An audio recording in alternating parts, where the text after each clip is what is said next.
ଜୟ ଜଗନ୍ନାଥ ପିଲାମାନେ ବର୍ତ୍ତମାନ ଆର୍ଆଇର prelim exam ଚାଲିଛି। ଠିକ୍ ଅଛି, ତ ସମସ୍ତଙ୍କ ମନରେ ପ୍ରଶ୍ନ କି କଟ୍ ଅଫ୍ କେତେ ଯିବ, ଆମର 60 ମାର୍କ ଅଛି ହେବ କି, ଆମର 69 ଅଛି ହେବ କି, ଆମର 72 ରହୁଛି ହେବ କି, ଏସି ପିଲା 69 ଅଛି ହେବ କି, 68 ଅଛି ହେବ କି, ଏମିତି ସବୁ ପିଲାଙ୍କ ମନରେ ଡାଉଟ୍ ଅଛି। ଏସି ପିଲା ଗୋଟେ 60 ଅଛି ହେବ କି। ପିଲାମାନେ ଦେଖ, ଆମେ ପ୍ରଥମେ ଆଲୋଚନା କରିବା ତା ପୂର୍ବରୁ ଆମେ ବର୍ତ୍ତମାନ କେତେ ମାର୍କ କେଉଁଠି ରଖୁଛୁ, ସେ ଯେଉଁ ଆନାଲିସିସ୍ଟା ସେଇଟା ମୁଁ କରୁଛି। ଦେଖ, ଗୋଟେ ପିଲା ରଖିପାରିବ ମିନିମମ୍ କିଛି, ତାପରେ ତୁମେ ଜାଣିପାରିବ କେତେ ରଖିଲେ ଠିକ୍ ହେବ। ପିଲାମାନେ ଦେଖ, ମ୍ୟାଥ୍ରେ ମିନିମମ୍ ମୁଁ କହିଥିଲି 20ରୁ 18 ରହିପାରିବ ପଢ଼ାପଢ଼ି କରି। ପିଲା କହୁଛନ୍ତି କଷ୍ଟ ବହୁତ ମାନେ କମେଣ୍ଟ ଆସିଛି, ମୁଁ ତ ନେକ୍ସଟ ଭିଡ଼ିଓ କମେଣ୍ଟ ସବୁ ଶୋ କରିକି ଦେଖେଇବି। ପିଲାମାନେ ସବୁ ଧରନ୍ତୁ 15 ରଖିପାରିବେ ମ୍ୟାଥ୍ରେ, ଓଡ଼ିଆରେ 18, ରିଜନିଂ ଏଥିରେ ତ କଷ୍ଟ ହେବନି ନା ନାହିଁ। ଏ ତିନିଟାରେ କେତେ ରହୁଛି, 8 8 5 21 1 5 51, ଏ 60ରୁ 51 ରହିଲା। ଠିକ୍ ଅଛି, ଆଟେନ୍ ତୁମେ ଯାହା ବି ଖର୍ଚ୍ଚ କର 51 ମୁଁ କହୁଛି। ଠିକ୍ ଅଛି, ତାପରେ ହେଲା କ'ଣ, ଜିଏସ୍ ଆଉ ଇଂଲିଶରୁ ଭାବି ନିଅ 12, ଜିଏସ୍ରେ ଭାବି ନିଅ 12, 24, ଟୋଟାଲ୍ ହେଉଛି 75। ଛାଡ଼, ଇଏ 51, ଓଡ଼ିଆ 10, ଜିଏସ୍ 10, ଇଂଲିଶ 10, 71 ମାର୍କ। ପିଲାମାନେ ଯଦି ଗୋଟେ ପିଲା ଏଇଭଳି ମାର୍କ ରଖୁଛି 71 ରଖିବ। ତାପରେ ମାଇନସ୍ ଅଛି, ମାଇନସ୍ ମାର୍କିଂ ଅଛି। ମାଇନସ୍ ମାର୍କିଂ ଯେଉଁ ରଖିବ, ସିଏ ଆଉ ଯେଉଁ ଆଟେଣ୍ଡଟା ତ କରିଥିଲା, ସପୋଜ୍ ସିଏ କରିଛି 80ଟା ଆଟେଣ୍ଡ, ତାର 74 ରହୁଛି, 6ଟା ଭୁଲ କରିଛି, 6ଟା ମାଇନସ୍ ମାର୍କିଂ ହେବ। ଆଉ କ'ଣ ସବୁ ଭିନ୍ନ, ଯଦି ଏଇଭଳି ମାର୍କ ରଖୁଛି ପିଲା ଗୋଟେ 70 ରଖିପାରିବ। ବୁଝିପାରୁଛ? ଯଦି ଅତି କମ୍ରେ ବି ମୁଁ କହିବି, ଏଥିରେ 15, ଏଥିରେ 17, ଏଥିରେ 17, ଏଥିରେ 10, ଏଥିରେ 12। ଏଇଟା ହେଉଛି ମ୍ୟାଥ, ଏଇଟା ରିଜନିଂ, ଏଇଟା ଓଡ଼ିଆ, ଏଇଟା ଜିଏସ୍, ଏଇଟା ଇଂଲିଶ। ଏହି ହିସାବରେ ଧରିବା ଟୋଟାଲ୍ ମୁଁ କମ୍ କହୁଛି, ମାନେ ମୁଁ ସବୁଆଡ଼ୁ ଆଭରେଜ୍ ନେଲି। ନେଲା ପରେ କେତେ ହେଉଛି, 7 7 14 5, 19 2 21, 1 1 2 3 4 5 6, 1 2 3 4 5 6 7 ମାର୍କ ରହୁଛି। ଠିକ୍ ଅଛି, ଏଭଳିଆ ତୁମର କେତେ ରହୁଛି, 68 ଭଳିଆ ରହୁଛି। ଠିକ୍ ଅଛି, ପିଲାମାନେ ତୁମର ମିନିମମ୍ 68ରୁ 70 ତୁମେ ମାର୍କ ରଖିବାକୁ ପଡ଼ିବ। ଜେନେରାଲ୍ ପିଲାଙ୍କ କଥା କହୁଛି, 68ରୁ 70 ମାନେ ଯେଉଁଟା ର ସ୍କୋର। ତାପରେ ତୁମର କ'ଣ ହେବ, ନର୍ମାଲାଇଜେସନ୍ ହେବ, ତାପରେ ଜଣାପଡ଼ିବ କେତେଟା ଫାଇନାଲ୍ କଟ୍ ଅଫ୍ ଯିବ। କିନ୍ତୁ ତୁମକୁ 70 ମିନିମମ୍ ରଖିବାର ଅଛି ଜେନେରାଲ୍ ପିଲା। ଦେଖ, ଯେଉଁ ପିଲା ମୋତେ ଏସି ପିଲା କହିଛ 69 ଅଛି, ତୁମେ ମେନ୍ ପାଇଁ ପ୍ରିପେୟାର ହୁଅ ଭଲ କି, ଟେନସନ୍ ନିଅ ନା। ମୁଁ ତୁମକୁ କହୁଛି 69 ଏସି ପିଲା 100% ହେବ। ଠିକ୍ ଅଛି, ଏସି ପିଲା ଆଉ ଏସ୍ ଟି ପିଲା ଯଦି 55 ବା 56 ଅଛି, 55 ବା 60 ଅଛି, ତ ତୁମେ ବି ପ୍ରିପେୟାର ହୁଅ। 50 ପ୍ଲସ୍ ଏସ୍ ଟି ପିଲା ଅଛି, ଏସ୍ ଟି ପିଲା 50 ପ୍ଲସ୍ ଅଛି, ତ ପ୍ରିପେୟାର ହୁଅ ମେନ୍ ପାଇଁ, କିଛି ଟେନସନ୍ ନିଅ ନା। କିନ୍ତୁ ଜେନେରାଲ୍ ପିଲା ଆଉ ଏସ୍ ସି ବି ସି ପିଲା 70 ମିନିମମ୍ ଟାର୍ଗେଟ୍ କର। ଯେଉଁମାନେ ଦେଇନା ବା ଦେବ ବା ମାନେ ଦେଇଛ, ଯଦି 70 ପ୍ଲସ୍ ରହୁଛି ଠିକ୍, ତା'ମାନେ ନୁହେଁ କି ଗୋଟେ ପିଲାର 68 ଅଛି, ସେ କହିବ ମୋର ତ ହେବନି। ନାଇଁ, ନର୍ମାଲାଇଜେସନ୍ ହେବ, ହେଇପାରେ ତୁମର 70 ହେଇପାରେ, ବା ନର୍ମାଲାଇଜେସନ୍ ହେଲା ପରେ ହେଇପାରେ କଟ୍ ଅଫ୍ 60 ଯେଟି ଯାଇପାରେ। କିନ୍ତୁ ମୁଁ କହୁଛି ଗୋଟେ ସେଫ୍ ସ୍କୋର୍, ଆଉ ସେଫ୍ ସ୍କୋର୍ ଗୋଟେ ହେଉଛି ବା ସେଫ୍ ଆଟେମ୍ପ୍ଟ ହେଉଛି 70 ତୁମର ଗୋଟେ mark, 70 mark safe score. Safe attempt ତୁମେ 80 କରିପାର ଯେଉଁମାନେ ଦେବ ଏକ୍ଜାମ୍, କିନ୍ତୁ ସେଫ୍ ସ୍କୋର୍ ତୁମର ହେଉଛି 70 ଜେନେରାଲ୍ ପିଲାଙ୍କର। ଏସି ପିଲା 60, 55 ଏସ୍ ଟି, ଏଇ 60ରୁ 65, ଏ 55ରୁ 60 ଏସ୍ ଟି, ଏତିକି 5-10 ମାର୍କ ଭିତରେ ଗ୍ୟାପ୍ ଏସ୍ ଟି ଆଉ ଜେନେରାଲ୍। ଏସି ପିଲାଙ୍କର ଏସ୍ ସି ବି ସି ପିଲାଙ୍କର 2 ମାର୍କ, ବୁଝିପାରୁଛ?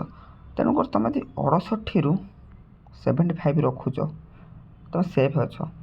ଦେଖ, 1-2 ମାର୍କ କଟ୍ ଅଫ୍ ବେଶୀ ବା କମ୍ ଯାଇପାରେ, ତା'ମାନେ ନୁହଁ କି ମୁଁ ଏକ୍ଜାମ୍ ଦେଇସାରିଛି ଏମିତି ପିଲା ତାଙ୍କ କହିବା ହିସାବରେ ମୁଁ କହୁଛି, ତା'ମାନେ ନୁହଁ କି ମୁଁ ଖାତା ଦେଖା ସରିଲା କହୁଛି। ଗୋଟେ ଅନୁମାନ କରିବା କଥା କି 68ରୁ 75 ଯେଉଁମାନେ ରଖିଛ। କାରଣ ଦେଖ, ମୁଁ ତୁମକୁ କହିଲି ମାର୍କ ଡିଷ୍ଟ୍ରିବ୍ୟୁସନ୍ ହିସାବରେ ଗୋଟେ ପିଲା ଆରାମସେ 70 ରଖିବ।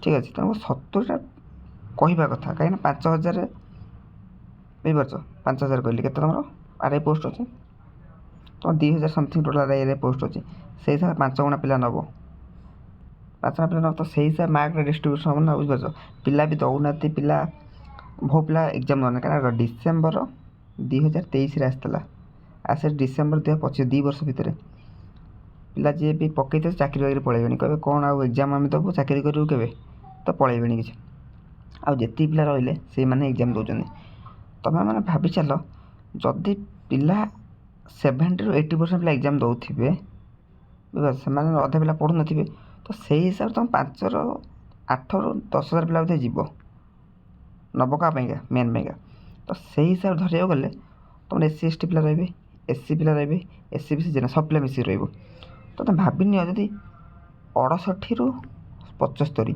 ଦେଖ ମୁଁ କହୁଛି 75 ଏତେ ବି ଯିବନି ବୁଝିପାରୁଛ ତୁମର ଆଭରେଜ୍ 5-7 ମାର୍କର ଗ୍ୟାପ୍ ନେବା କଥା ତ 68ରୁ 75 ଯେଉଁମାନଙ୍କର ଅଛି ସେମାନେ ଭାବିନିଅ ତୁମର ମେନ୍ ପାଇଁ ପ୍ରିପେୟାର ହେବ କଟଅଫ୍ଟା ଦେଖ କଟଅଫ୍ଟା ହେଉଛି ତୁମର ନର୍ମାଲାଇଜେସନ୍ ହେବ ନର୍ମାଲାଇଜେସନ୍ ପରେ କଟଅଫ୍ ମାର୍କଟା ଆସିବ ତ ମୁଁ କଟଅଫ୍ ବି ସେଇ କହୁଛି ଯଦି ତୁମ ନର୍ମାଲାଇଜେସନ୍ ହେଲା ପରେ ମାର୍କ ବଢ଼ିବ କମିବ କାହାର କେଉଁଠି କ'ଣ ହେବ କହିହେବନି ସେ 70 ପ୍ଲସ୍ କଟଅଫ୍ 70 ପ୍ଲସ୍ ନୁହଁ ସେଇ 65ରୁ 70 କଟଅଫ୍ ଯିବ ଜେନେରାଲ୍ ପିଲା SC BC ଆଉ SC ST ଆଉ SC BC SC ST ଭାବିନେ 4-5 ମାର୍କର ଗ୍ୟାପ୍ ରହିବ ଯଦି 65 ଗଲା କଟଅଫ୍ SC ପିଲା 60 55 ST ବା 50 ST ଏଇଭଳିଆ ଏଇ 50 ଏତିକି ଯିବ 50 ତଳକୁ କଟଅଫ୍ ପ୍ରାୟ କାହାର ନ ଯାଇପାରେ ସିଜିପି ହେବ ମେନ୍ ଏକ୍ଜାମ୍ ପାଇଁ ପ୍ରିପେୟାର ହୁଅ ମେନ୍ ପାଇଁକା ତୁମ ସବୁ ପଢ଼ିଥିବ ଖାଲି କମ୍ପ୍ୟୁଟରଟା ମେନ୍ ଆଡ଼୍ ହେବ 180 ମାର୍କ ଏକ୍ଜାମ୍ ନା ନାହିଁ 180 ମାର୍କ ଏକ୍ଜାମ୍ ତ କମ୍ପ୍ୟୁଟରଟା ଆଡ଼୍ ହେବ ଖାଲି କିନ୍ତୁ ତୁମେ ଦେଖ ମେନ୍ ଏକ୍ଜାମ୍କୁ ଯିବା ପୂର୍ବରୁ ଏତିକି ମନେ ରଖ ମେନ୍ ଏକ୍ଜାମ୍ରେ ପୁରା ଫୁଲ୍ କଣ୍ଟେଷ୍ଟ ହେବ ଯେଉଁ 8ରୁ 10 ପିଲା ଯିବେ ସେଇଠି କଣ୍ଟେଷ୍ଟ ହେବ କାରଣ ସବୁ ପିଲା ଯାଇଥିବେ ପଢ଼ା ପିଲା ସେଠି ତୁମର କ'ଣ ହେବ କମ୍ପିଟିସନ୍ ହେବ କିନ୍ତୁ ଏଠି ତୁମର କ'ଣ ଯେଉଁ ପିଲା ଧର ଖାଲି ପ୍ରି କ୍ୱାଲିଫାଏ ମାର୍କ ଦରକାର ତ ଏଇ ମାର୍କଟା ଯେଉଁଟା ତୁମକୁ ମେନ୍ରେ ବସେଇବ ତ ଏଇ ମାର୍କ ସେଇ 68ରୁ 75 ସିଟ୍ଟା ହିଁ ତୁମେ ଯେତେ ବି ରଖ କିଛି ଗ୍ୟାରେଣ୍ଟି ତୁମର ନାହିଁ ଯେତିକି ପୋଷ୍ଟ ସେଇ ହିସାବରେ ମାର୍କ ଯିବ ସପୋଜ ମାନେ ଏକ୍ଜାମ୍ପଲ୍ କହୁଛି 80 ପୋଷ୍ଟ ତ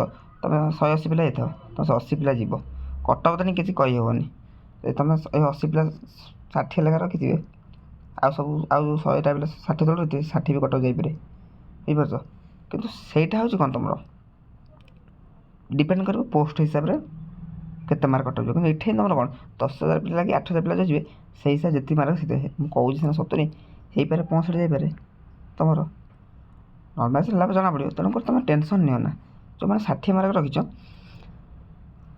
ଏମିତି ହେଇପାରେ 60ର ଯାହାର ଅଛି 2-3 ମାର୍କ ନର୍ମାଲାଇଜେସନ୍ ବଢ଼ିବ 65 ହେଇଯିବ ଯଦି ସିଫ୍ଟ ହାର୍ଡ଼ ଥିବ କଟଅଫ୍ଟା 65 ଗଲା ତାର କ'ଣ 60 ପିଲାଙ୍କର ହେବନି ହେବ ବୁଝିପାରୁଛ ତେଣୁକରି ଯେଉଁମାନେ SC ବା ST ବା 60 ରହିଛି ସେମାନେ ପୁରା ଟେନସନ୍ ମେନ୍ ପୁରା ଏକ୍ଜାମ୍ ପାଇଁକା ବସ ପ୍ରିପେୟାର ହେଇ ଯେଉଁ SC BC ବା ଜେନେରାଲ୍ ପିଲାଙ୍କ 60 ଅଛି ନର୍ମାଲାଇଜେସନ୍ ହେଉ ମାର୍କ ବଢ଼ୁଛି କମୁ ଦେଖ ତାପରେ ଜଣାପଡ଼ିବ କଟଅଫ୍ କ'ଣ ଗଲା କ'ଣ ନାହିଁ ଠିକ୍ ଅଛି ମୁଁ ନର୍ମାଲାଇଜେସନ୍ ପରେ ଭିଡ଼ିଓ ଆଣିବି ତୁମର ତେଣୁକରି ପିଲାମାନେ ବର୍ତ୍ତମାନ ଯେଉଁମାନେ ସରିଯାଇଛି ସେମାନେ ମେନ୍ ପାଇଁ ପ୍ରିପେୟାର ହୁଅ ଯେଉଁମାନଙ୍କର ଚାଲିଛି ଏକ୍ଜାମ୍ ସେମାନେ ସେଭ୍ ସ୍କୋର 70 ଭାବି ନିଅ ଆଉ ସେ ପାଟର୍ନଟା 80 କର 80ରୁ ତୁମେ 5-5ଟା ଭୁଲ କରିକି 70 ରଖିବ ଯେମିତି ସେଇଭଳିଆ ଚିନ୍ତା କର ପିଲା କହୁଛନ୍ତି ଟାଇମ୍ ହେଉନି ଆମେ କେମିତି ଆଟେଣ୍ଡ କରୁ ଦେଖ ତୁମକୁ ଏଠି ଟପ୍ କରିବାର ନାହିଁ ଠିକ୍ ଅଛି ତୁମକୁ କେତେ 90 ମିନିଟ୍ ମିଳୁଛି ନା କେତେ 120 ମିନିଟ୍ ନା କେତେ ଯେତେ ତୁମେ ଛାଡ଼ ଯାହା ମିଳୁ ତୁମେ ଦେଖ ତୁମକୁ 80ଟା କୋଶ୍ଚିନ୍ କରିବାର ଅଛି ଠିକ୍ ଅଛି ତୁମେ 100ରୁ 100 କୋଶ୍ଚିନ୍ କରିବାର ନା ତୁମେ 20ଟା କୋଶ୍ଚିନ୍ ଛାଡ଼ି ଦେଇପାର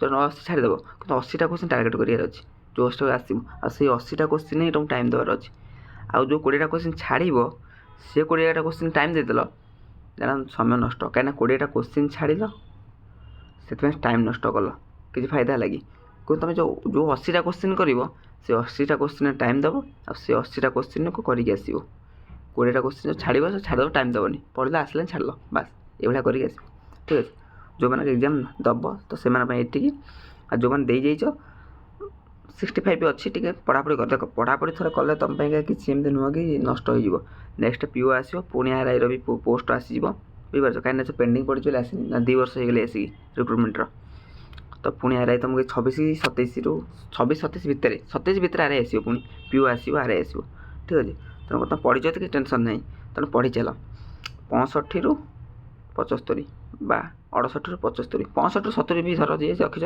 ଚାଲ ମାଡ଼ି ଚାଲ। ଠିକ୍ ଅଛି, ଆଜି ପାଇଁ ଏମିତି, ନେକ୍ସଟ ଦେଖା ହେବ ପୁଣି ଆଗାମୀ ଭିଡ଼ିଓରେ। ରହୁଛୁ, ଜୟ ଜଗନ୍ନାଥ।